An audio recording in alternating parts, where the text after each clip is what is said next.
It's time for the best coverage of the top stories in sports. The Sports Wrap with Jason Page starts now. Yes, it does, and great to have you with us on this Friday edition of the show. Tino Pattigno drops by later on to talk NASCAR. Enjoy Illinois 300, second race of the NASCAR Cup Series playoffs. Robert Littal, founder of Black Sports Online, will hang out with us. Do we really need Mike Tyson and Floyd Mayweather in 2026? Do we really? I mean, Tyson's going to be like 60 at that point. Do we really need that fight? I don't think so. And Al Bernstein agrees with me. He said so last night. So we're going to get to that. We'll also have Page versus the Prince, our 4 NFL picks for the first time in the 2025 NFL season. That's coming up to wrap up the show, and we start things in the NFL with Sam Yarnell, who is here with us on the program. Eagles. That Mayweather fight's a real thing? It is real.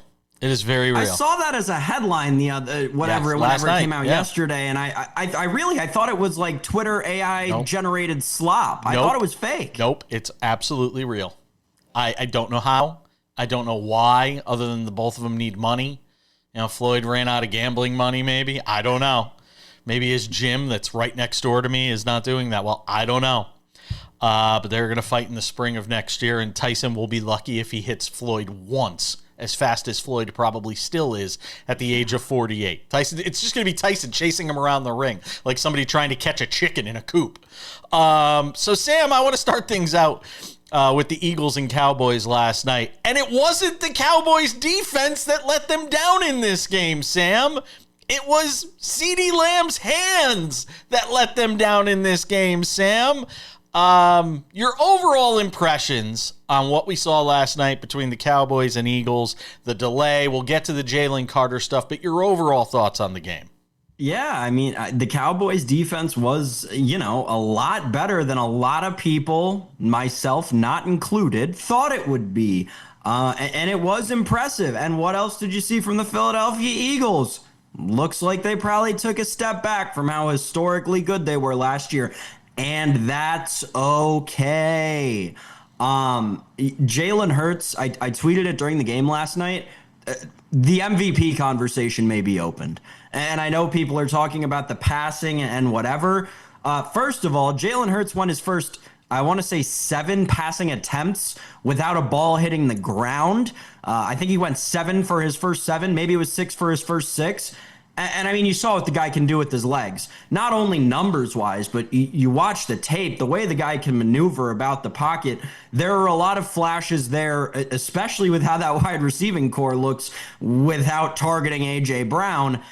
It looks a lot like it could be a Bills-esque offense, as the Bills were last year, and it could propel Jalen Hurts to that MVP award. I am very much open to that conversation at this point in time. I mentioned the A.J. Brown thing. I do think it's weird. I think A.J. Brown, as he showed you last year, is a temperamental guy, so if you're in that Eagles locker room right now, this is something that we got to take care of quickly, because I don't want it to be October and him talking to the media about all the teams he wants to play for. Reading books. Yeah. Other than that, Jason, the lightning delay was stupid. I'm kind of glad I fell asleep during it, because there wasn't very much that happened after. Those are my takeaway. Great start to the season, though. Yeah, and boy, not for nothing. I don't know how many wins they're going to wind up with, because I don't know how much the calculus changes on the Cowboys off of that one game last night. Again, with no Jalen Carter, they lost that game on a night where they should have won. I mean, that's one at the end of the year. If the Cowboys miss the playoffs by a game, you will look back at week 1 and say, that's a game we should win with no Jalen Carter on the field. That's a game we should figure out a way to win. Ball in our quarterback's hands late in the game. And say this, Dak played well.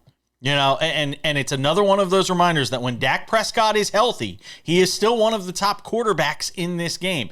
And with that receiving core and those options, they're going to score points. It's just a question of, are they going to score more than they give up? And I know that's kind of a common theme in all football games. Can you score more than you give up? But Sam, I was impressed with the way the Cowboys were able to move the football in that game. And if you're going to talk about Jalen Hurts at the start, you got to talk about Dak and what he did. But move away from that for just a second. The Jalen Carter stuff, which I didn't lead with intentionally because everybody's leading with that. this is the kind of stuff you're going to probably get out of Jalen Carter. And he can do all the apologies after the game he wants. And we can sit here and say it's never going to happen again and all of that. But it's the risk you run with a guy that runs hot on the football field. It's sort of the risk you run having that kind of guy on your roster. And if you're Nick Sirianni, you just kind of go, okay. We still won the game without him, though. Yeah, there's one team in the NFL that would tolerate that kind of thing. And I mean, you saw that from the day that they drafted Jalen Carter. The other team being the team Kansas City. They played in the Super Bowl last year. Sure. And I would say the reason that those two teams played in the Super Bowl last year is because they can handle people like this, right? Everybody's worked at a place. We can discredit like the NFL thing for a second, right? Everybody's worked at a place where they hired a guy or girl who is just objectively just weird. And they don't stick around for very long because they're not very well liked because they're weird. And maybe their history's a little cloudy. Everybody who's looking at their TV right now knows exactly what I'm talking about. Even Jason does. I absolutely do. It seems like Jalen Carter might just be that guy for the Eagles. And they were able to survive it through his rookie season last year. And I think winning a championship helps, and all the winning they did right outside of the very early parts of the season when that locker room was murky, it helps bring the spirits up and kind of handle that kind of a person. But, you know, Jason, early on in this guy's career, it doesn't look like he's going to last long in the NFL, despite how talented he is. Did your calculus change on the Cowboys at all off of that one game? I mean, no, because I was high on them. I said this on the show in the weeks leading up to the season. I think the Cowboys are a team that could surprise a lot of people this year. And I know everybody's, you know, writing them off completely because of the Micah Parsons move. You saw last night, they got young pieces on that defensive line, especially on the edges, who can replace Micah Parsons. I don't think that the Jalen Hurts rushing performance was due to the lack of success from Dallas defensively. You know, and analytically, they played a really good and very unique style of football. They were in zone for every single one of Dak's passing attempts, which I think happened 6 total times in the 272 NFL games last year. By the way, CeeDee Lamb, 35 drops since entering the NFL in 2020. It's the most in the league. And he had 3 on Thursday. Let's just, I'm not saying, I'm just saying, we're just putting the information out there. Now, you want to be that guy, you got to make those catches. Plain and simple. Steve Ballmer is talking. What is he saying? Next. Coming up in 10 minutes, it's a Friday, and that means Robert Littal, the founder of Black Sports Online, joins us. Talk about some of the top stories of the week with him. I also want to get his thoughts on the Thursday night NFL opener. We got another game tonight in Brazil. On YouTube only for the first time. You're going to park yourself in front of your TV and watch YouTube tonight, Sam? So I was talking about this at work with somebody yesterday. I think that it's not just YouTube. It seems like there's a big special broadcast that they're setting up on YouTube TV.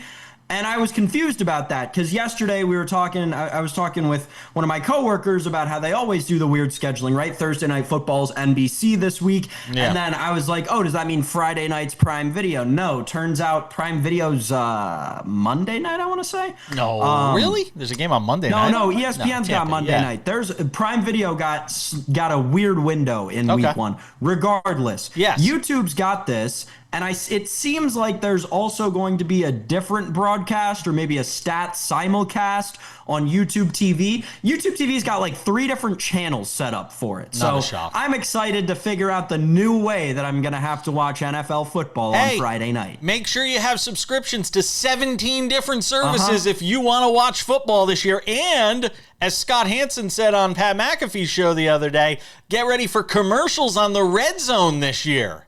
Yay, because we got to make money. I think I saw something.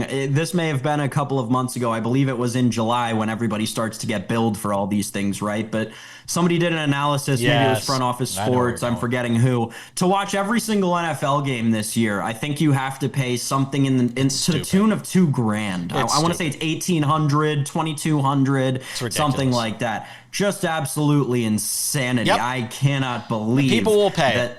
People will pay it. Of course they will. You and I will pay it, dude. Come on. No, I've got limits. Now, luckily, I have almost every streaming service anyway, because my husband and I like to watch a million different things. So we already have it, but not because we're doing the NFL. Sure. You know, the only thing I don't have is Sunday Ticket, and I refuse to pay for that because that's just a ridiculous price. I won't do it. Best investment of my life. Red Zone channel, yes. And I get the MLB.TV. We're blowing this whole segment, but that's okay. I've got the MLB.TV package through T-Mobile. That I use. I watch tons of baseball games, out-of-market baseball games. All right. Steve Ballmer has been sitting on the screen waiting for us all this time. Hi, Steve. He talked to Ramona Shelburne, and they played the interview last night on Scott Van Pelt's Sports Center with him trying to explain away the $27 million, $28 million, whatever it is, deal for Kawhi Leonard through this company Aspiration. And Steve Ballmer's response was very measured, I thought. I mean, he looked sincere. I don't know how honest he's being, you know. But he talked about the fact he owned 3% of the company, Sam. And he got duped too and lost that $27 million, which, by the way, is a drop in the bucket before you all, you know, your jaws hit the floor. It's nothing to him. That's couch money. That's couch cushion money for Steve Ballmer. I know, it's just sickening. I'm going to call him, see if he's got a few bucks to spare. But at the end of the day, Sam, you know, his explanation is plausible. And you know, as you and I talked about, I think the NBA is just going to want this story to go away because they don't want to have to do this with every single team. And if they do it with them, they're going to have to open up the books on all of these different teams and different agreements and arrangements they have. And I don't think they're going to want to do it. I think this thing goes away pretty quietly. I don't think there's going to be any action on this. So I thought the same, and then it blew up, and I think I'm actually about to break another part of this story to Jason, maybe, because it's blown up again overnight. At 1:37 a.m. on the East Coast, Pablo Torre finds out. Pablo Torre himself broke another part of this story that was actually originally reported by the Boston Sports Journal, that there is an additional $20 million besides the original $28 million that went from Aspiration to Kawhi Leonard. Now, it is important to note that we are now bankrupt because they were paying Kawhi Leonard? Is that what we're going to find out? We now know, right, that there's a total of a reported $48 million that went from this company that has now gone bankrupt, Aspiration, to Kawhi Leonard. We also know that Steve Ballmer himself invested exactly at least $50 million in this company, Aspiration. Now, what I'll say is I am so unconcerned with whatever Steve Ballmer is getting behind a mic and saying. Pablo Torre sat down with Mark Cuban. Yes. And they published an episode, which I have researched and watched parts of and gone into this morning. And I am very interested in what Mark Cuban has said. And after listening to both of their sides and doing some other independent research myself, Jason, it really feels like there's something going on here. I don't know. I won't go as far as to say that Steve Ballmer inherently knew that he was essentially handing money to Kawhi Leonard through a shell company that eventually went bankrupt, that he was given, that was essentially run by scammers, as Mark Cuban has put it, right? I think that there is an element here that is being underreported, and that is Uncle Dennis. I want to know way more about what Uncle Dennis was doing between Steve Ballmer and Aspiration, because there's been reporting and sources from inside the Aspiration company at this point who have said that they were getting direct phone calls from Kawhi's Uncle Dennis, right? Now, Steve Ballmer, to an extent, does seem like he got scammed, and I do want to believe him, and I think there is an element of him that is telling the truth. But I don't think everything that was going on here was all completely legal under the salary cap, under the guidelines and the bylaws of the NBA and the NBAPA. I don't think that that is the case. This is a story that I'll be glued to through the weekend, through all of next week. I do think it is something that is going to develop fast, so keep your eyes on it, because it's going to either blow up even more or get swept under the rug, as Jason said, really quickly. And I don't know what the end game is, because I said this earlier this week on the show. The alternative is Ballmer goes nuclear, is the most powerful owner in the NBA money-wise, blows up everybody's books, and the whole NBA is reshaped as the way we know it. It's going to be interesting. There's an NBA Board of Governors meeting, I think, next week. And it'll be very interesting to see how he's treated by the other owners when he goes to that meeting, and what the other owners are saying coming out of those meetings. Last thing I'll say on this in the last 20 seconds. Much of life is lived in the gray. And I have a feeling this story is probably a case of that. There's a lot of stuff happening right on the margins, right on the edges of what's legal and what's not. We're coming back with Robert Littal next.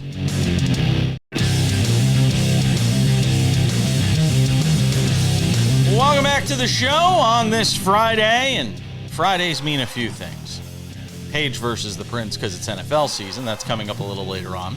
Tino Pattigno here to talk NASCAR a little later on. And this guy, the one and only Robert Littal, is here, ladies and gentlemen. The founder of Black Sports Online hangs out with us every Friday on the show.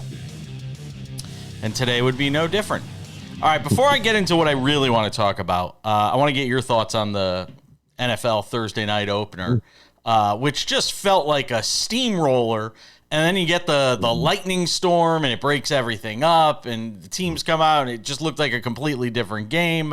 Your overall thoughts, your synopsis, if you will, on what we saw last night with the Eagles and Cowboys. It was cinema for, 3/4 of the game. Yeah.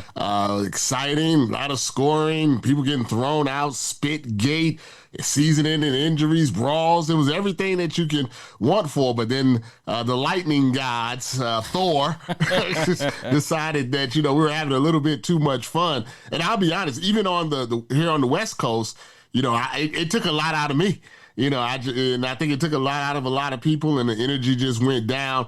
But yeah, I mean, sometimes the NFL is back, and you can just feel that the NFL is king. It's just a different vibe when there's NFL games on. There were a few stories that hit in the last 24 to 48 hours that I'm dying to get your thoughts on.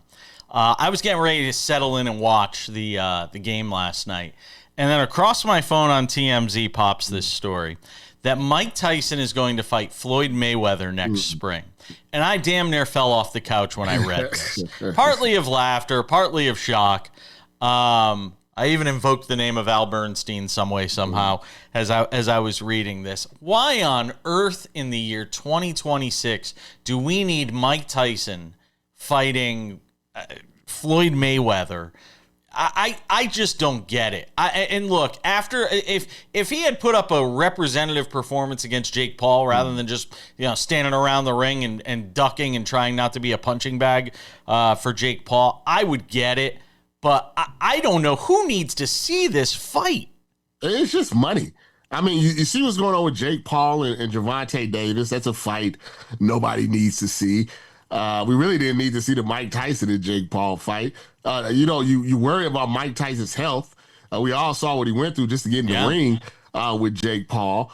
I don't know. I said this on social media, is that I know a lot of people are going to be like, why is this? But then every time that it's on Netflix, then the ratings are just off the roof. So, people watch. I don't know if people like a train wreck. That's what it is. I think it's the train wreck. I think it's the Sanjaya effect from the American Idol days. Yeah. I think it's the Sanjaya effect. I think people just want to see how bad it could possibly be. They want to see a 59-year-old man die in the ring. That's the only thing I could think of, because other than that, I don't see any sort of value in this at all. It's always the individual that has that 1% that they're like, well, maybe Mike Tyson can knock out Floyd Mayweather. He won't be able to hit him, Robert. I know. He's not going to be able to hit him. It's that 1% in their brain that brings them. It was the same thing with Jake Paul. Maybe Mike Tyson can get one punch it. I don't know. Maybe it's just the way we're wired as Americans. But watch a bunch of people go and watch. Will you go? Will you go? If it's on the West Coast, yes. Oh my God! You will waste your travel miles on that. You will leave the wife for a weekend for that. I won't go if it's east of the Mississippi. I don't think it will be. I think it'll be LA or Vegas. Why not? A good trip. LA, I could understand you going. I wouldn't even make the trip here for it if I were you. I mean, who wants to see that? I don't get it. Give me a thought on Angel Reese this week, because she found herself in a little bit of hot water. And there's another big WNBA story that I want to talk about. But I wanted to get your thoughts on Angel, who basically came out and said to the organization, you guys need to fix the roster or I'm gone. Then she got heat for it and apologized. I wonder if it's too little too late and they're going to just move her in the offseason. Angel Reese is an interesting individual. She is. If you talk about just social media and kind of outside of the W, she's probably more popular than Caitlin Clark in certain aspects of what I would consider the internet and things of that nature. She's got the podcast and all that. Caitlin doesn't really do that stuff. In certain aspects, she is the number one WNBA driver of attention. But she's on a team that's been terrible for the last, 2 years. And I think it just kind of came to a head. There's a lot of pressure, on her. When you're off the court and on the court don't match, that's people are going to criticize you. You see Michael Parsons, with the podcast and things like that. So I just think, the right reporter got her at the right time, and her real honest thoughts came out. I never disregard people's. The team's not good. She didn't lie, but you have to learn as a young player how to, I guess, express that without throwing your teammates under the bus. Is there going to be a WNBA season next year, Robert?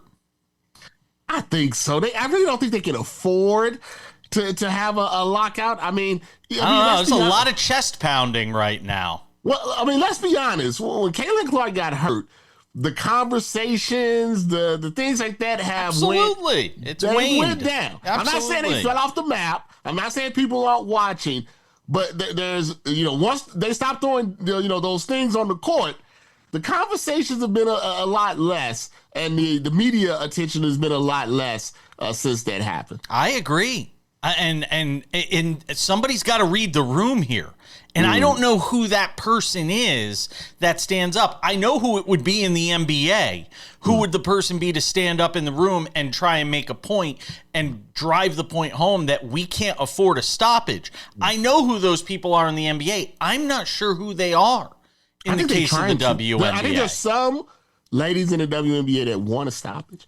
I think they feel like this is the way that they're going to they feel that they have enough leverage. Yeah, the people, it's like anything else, though. It's like any league. It's the people at the top of the food chain in terms of players who are willing to sit it out because they can, because they have money and endorsements. But that 10th person on the team, they can't afford to have a work stoppage. So that's where I think, there's going to be this disconnect, and you're going to have dueling factions within the league membership of the NBA, the WNBA Players Association, who are going to say, look, we need these paychecks. We've got to get back on the court. Like most things, it'll come down to the last day, and it'll get done.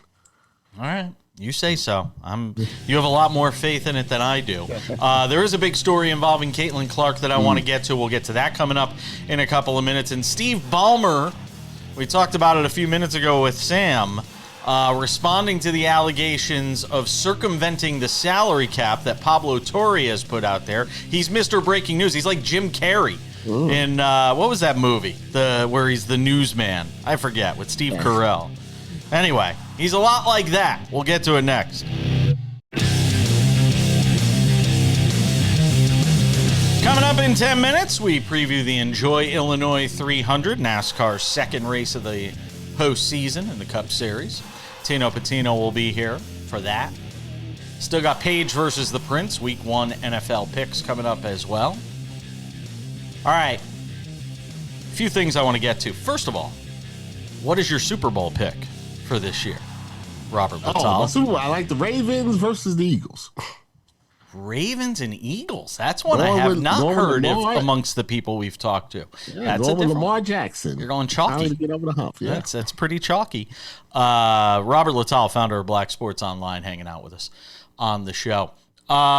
So Steve Ballmer comes out and refutes this story from Pablo Torre, who has become Bruce Almighty. That was the guy I was trying to think of before. He's just a security. Yeah. I'm serious. Well, he came out with a pretty scathing report on Ballmer, saying that he had tried to circumvent the salary cap with this deal, with aspiration. Ballmer came out last night on ESPN with Ramona Shelburne and said, look, I only own 3% of the company. They duped me too.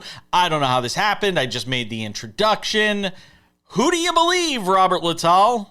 Well, I don't believe the owners. I mean, come on now. You mean Steve Ballmer isn't being honest? I mean, what else is he going to say? I mean, he can't say, hey, I did this backdoor deal, to keep Kawhi in L.A. Uncle Dennis?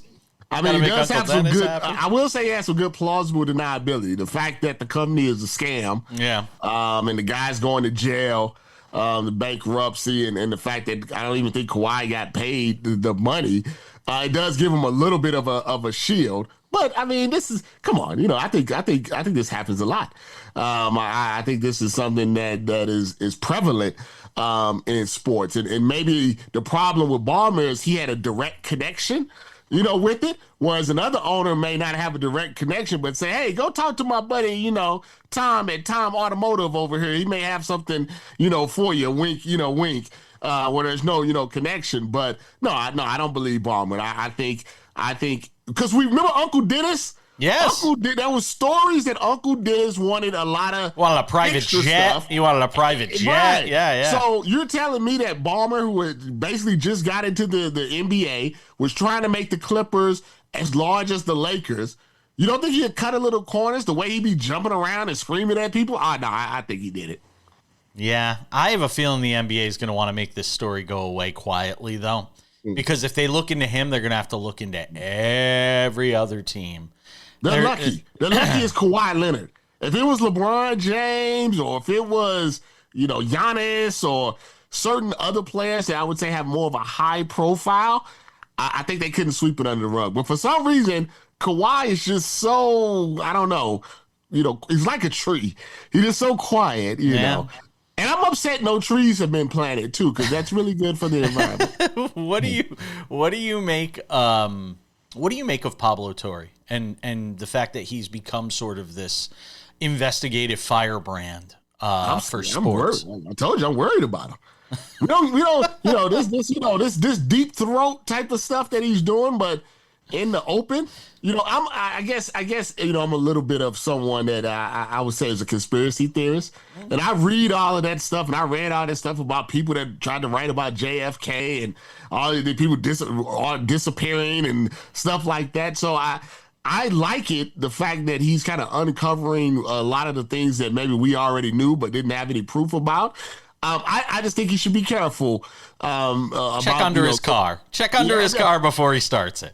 Because sometimes to get this information, and I've gotten information about certain stories, you don't get it from let's say, the cleanest individuals, of all time. So, I love what he's doing. It's different. It's fresh. Like you said, just keep an eye out. All right. Back to the WNBA for a second. What is it? What are we to make of basically the lost season for Caitlin Clark? I compare it a lot to early in Steph Curry's career. He had the ankle problems, and basically it cost him a season or a season and a half early on in his career. I think it's kind of akin to that, where I think she's going to be okay long term. There's also a part of me. Can I be the conspiracy theory guy here real quick? There's also a part of me that wonders how serious the groin injury is, and how much of this might be Caitlin Clark saying, see what you got without me. See what the WNBA looks like without me. You want to all come at the queen? You better not miss. I wonder if there is a little bit of that to this. I'm not gonna lie, it crossed my mind. She's such a competitor. I mean, she went after a ref the other night after the game. I just can't see if she could play that she wouldn't play.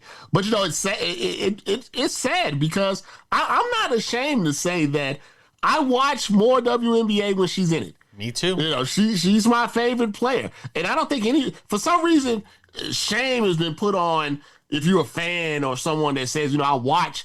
Because if somebody says I watch the Cowboys for Dak Prescott, parachute in. If you just parachute in on the WNBA, it makes you a bad fan. There's nothing wrong with that. You can't be that. I don't think Lakers fans are watching Sacramento Kings games. You know what I mean? But so it hurtful, not hurtful, but I was disappointed that she didn't play because she's my favorite player. It would be like if Jokic got hurt for 50 games, I'd be like, man, that sucks. Or LeBron or whatever it may be.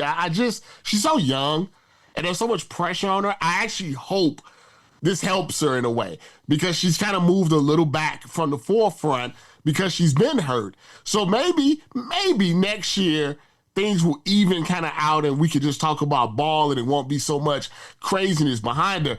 But they need someone, I don't know who's helping her work out.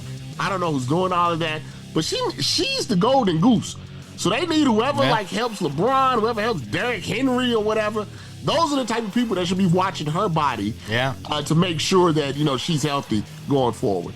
Robert Littal is the founder of Black Sports Online. He joins us every Friday here on SportsWrap. Check him out at BSO. I always appreciate you, my friend. Have a great... Oh, yeah. I love it. Points down. We proceed on this Friday edition of SportsWrap. We go from Robert Littal and our weekly hit with him to this guy. The one and only Tino Pattigno is here. Our NASCAR betting insider, SiriusXM NASCAR Radio and Tubi on the weekends. Catch him there with his insights. As we get ready for the Enjoy Illinois 300, NASCAR's second stop on the... I just always laugh at some of these names. The Enjoy Illinois 300. Bowling's got some weird ones, too. The Enjoy Illinois 300 this weekend. Second race of the NASCAR Cup Series playoffs, Tino, with Chase Briscoe, your winner, last week to start things off. Obviously, aside from Briscoe, the big winners coming out of that race were... Well, not Josh Berry, who spun on lap one. Not Denny Hamlin, whose pit crew had a disaster of a performance. Not Alex Bowman with the same type of issue. Not Ryan Blaney, who spun out as well. I was taken aback by how many playoff drivers, at one point in the race, only 9 out of the 16 of them were outside of the top 10. So the guys that were able to evade the mess, Austin Cindric was one of them. Kyle Larson even had issues too. So it was the drivers that were sort of in mid-pack. Bubba Wallace, Tyler Reddick, like you said, Chase Briscoe. Yeah, Wallace did well. Wallace had a nice race.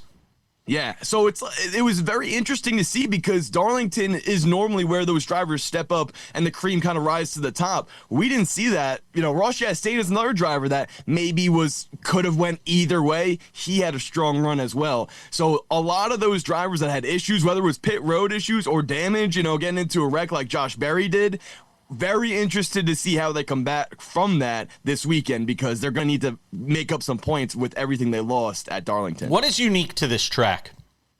The track type itself. So I'm glad you asked that question. It is a configuration. It is an oval, but it's very similar to the style of Darlington, how the two sets of turns are different sizes. So the way I'm looking at it is they're actually opposite the way if you look at those two different tracks. But this track, Darlington's known for its banking and everything like that. This is a flat track. So from that standpoint, the high intensity braking zones are really what drivers are going to have to be cautious about. A lot of shifting going on into the turns as well. So to see that happening, I think is going to be interesting. It's also a newer type of racetrack. We've just started racing there in terms of the Cup Series in the first time in this next gen era. So 2022. Okay.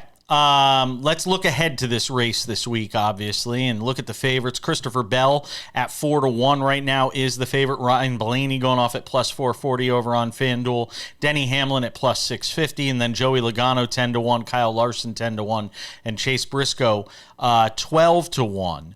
What do you expect? When you look at this, last year it was Austin Cindric getting the win, a close finish, obviously there. Who ran out of fuel? Somebody ran out of fuel late Ryan in that Blaney race. Ryan ran Blaney. out of fuel Ryan on the Blaney. last That's lap. right. And I remember very well because that was our pick to win the race. That's gut wrenching if you had him to win the race, and he runs out of fuel on the last lap. Certainly edge of your seat stuff. But when you look at the favorites this week, which one sticks out? Is it Christopher Bell? Is it Ryan Blaney? So to me, first up, those guys for sure. Ryan Blaney would be my favorite out of everyone. With him dominating this race last year, he led a bunch of laps, and he should have won it had he not run out of gas. But the thing is, it's not just Ryan Blaney who's strong at this track. His teammate in Joey Logano, a first when they first started race here in 2022, a third place finish after that, and then a fifth last year. Austin Cindric won this race last year, but Austin Cindric's not a guy we talk about weekly in terms of winning races. He is very strong here, much like Austin Dillon has his track in Richmond, where he can go out and win on any given Sunday there. That's how I feel about Austin Cindric here. Because yes, he was able to get the win with Ryan Blaney having that miscue, but he was racing inside the top 5 during the stages, led 52 laps in this race last year. So as a driver like him, who needs to potentially win to advance, maybe not this round, but needs those points for the next round and moving forward into this playoffs, you have to imagine the emphasis is on that 2 car. But you know who else is a part of that Team Penske affiliation? Josh Berry. So are they going to throw a lot at that Josh Berry team in the 21 car to try to get them to make up those points they lost last weekend? I think so. If you're a driver and you're not in the playoffs, is there sort of unwritten rules about how you race in these things that you sort of avoid wrecking guys that are in the playoffs? Is there sort of unwritten rules to that, or is it just every man for himself because everybody's trying to keep their ride?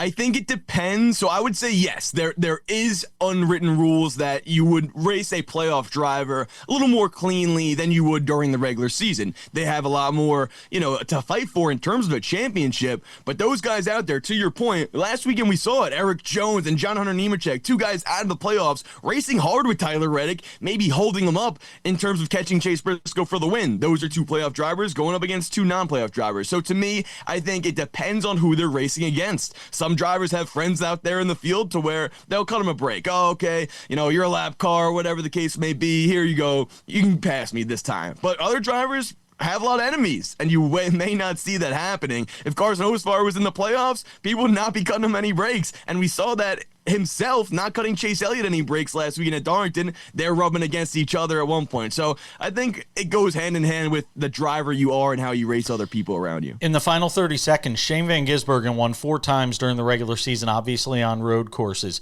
Is there anything we should expect of him until we get to those road courses? I think this would be the track he has a chance to get a top 15 finish. The high-intensity braking zones and their sharp, tight corners is where he excels at on road courses, and this is a track that has it on an oval, but it's going to be tough for him to advance out of this round because of how his performance was at Darlington. Bubba Wallace only 20-1, by the way. Some value there, maybe? A little bit. He could have a strong run here. Was very fast at Nashville, a track type that's similar to this at WWT. Tino Pattigno does a great job on NASCAR. Catch him this weekend over on SiriusXM and Tubi. Always appreciate you, my friend. Be well. We'll talk to you down the line. Thank you. We're coming back with more Sports Wrap. Paige versus the Prince wraps up the show next.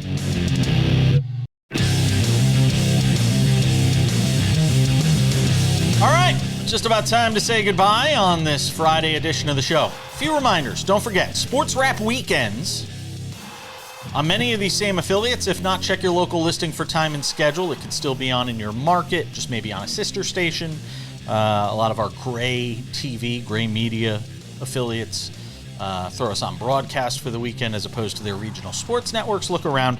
You'll find the 30-minute edition of this show. Part of our conversation with Jabba Chamberlain will be there. Had a lot of fun with him on the program yesterday. Along with David Ardsma.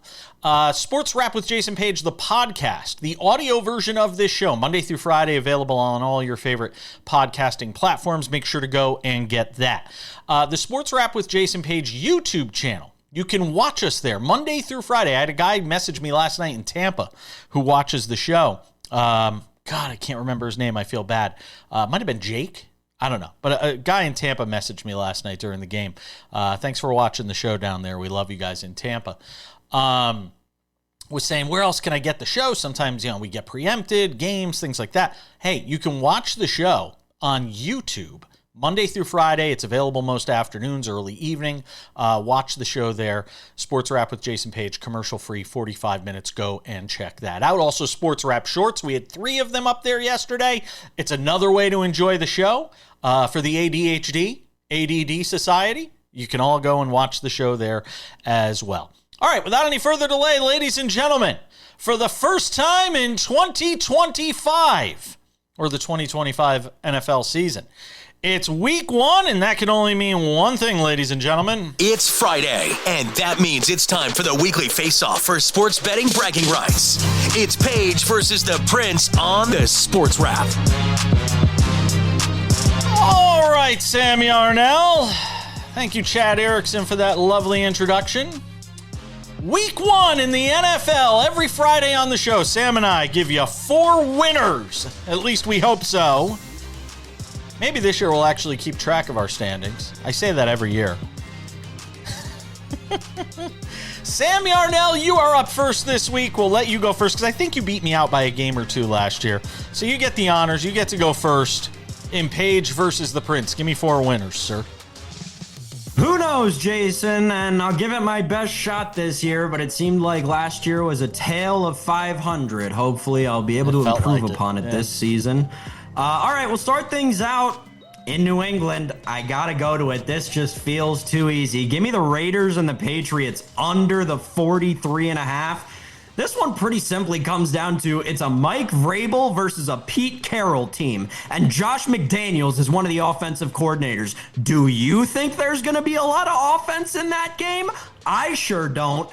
Give me Raiders Patriots under the 43.5. Next, I want to take the Arizona Cardinals. Betting against the New Orleans Saints this year feels like it's going to be shooting fish in a barrel. Give me the Arizona Cardinals minus the 6.5. I'll lay the touchdown. I think Marvin Harrison Jr. has a big day against a bad Saints defense. Give me Arizona laying 6.5 against Can New I just Orleans. say one thing real quick? I say it all the time. Teams don't know they suck in week 1. I am very leery. I'm very leery about taking home underdogs, crappy teams in week 1, because that's the game they steal. Go at your own risk, though, Sam. I'll say this to further Jason's point, right? And I was thinking this to myself as I was betting the board. Every week 1, every year, there is always a game that nobody sees coming. Yep. And there's a chance that this is that game. There is a chance that this is that game. Last year was what? Patriots, Bengals? Anyway, my last 2. We're going to go Dolphins, Colts over the 46.5. The reasoning is kind of the inverse of the Raiders-Patriots game. Who's going to play defense in this game? Nobody. I'm going to take the Tyreek Hills and the A.D. Mitchells and the Jonathan Taylors of the world. Give me over 46.5 in Dolphins, Colts. And lastly, I went to the Jason Page School of Gambling for this one. Give me the New York Giants You wanna lose? plus 5.5 against the Washington Commanders. Wow. I like the New York Giants front 7. Give me a better front 7 than the Giants have in all of football. All right. I think they get to the quarterback. Giants plus 5.5. All right. That leaves me with about a minute and a half here. So I'm gonna jam them all in real fast. Probably not as much analysis as Sam. You know what the funny thing is? I have 4 completely different games from you. Interestingly enough. Chiefs minus 3 against the Chargers. Kansas City, something to prove. Week 1, coming off the Super Bowl loss. I expect a big performance out of the Chiefs this week. Yes? We said no Friday game. Oh, that's bad. That's a bad job by me. It's a bad job by me. I'll make up for it, I promise. Jacksonville minus 3.5 against Carolina. You know how I feel about the Jags. I think they're an under-the-radar team this year. Give me the Jets plus 2.5 at home for the Aaron Rodgers Bowl. I love the Jets in this game. I think they show up, even if they're not a team you like, for the long haul this season. Again, week 1, I like them. Bengals and Browns over 47.5 in that game. Why? Because it's the Bengals, of course, and they're going to give up a lot of points. Yes, they'll score a lot of points, but they will also give up a lot of points. One more. Give me the Colts minus 1.5, since I got to make up for it. This game was on my radar. I'll take the Colts minus 1.5, Sam Yarnell, against the Dolphins. That's you seeing it clearly. I'm in line with a bunch of your picks this week. We got to go. We're out of time. That does it for us. Enjoy the football this weekend, Sam Yarnell. Enjoy the football. Thank you to Robert Littal. Thanks to Tino Pattigno. Thanks to you, Sam. Everybody have a wonderful weekend. College football this weekend, too. U.S. Open tennis. We didn't even get to that. We ran out of time. We'll see you on Monday.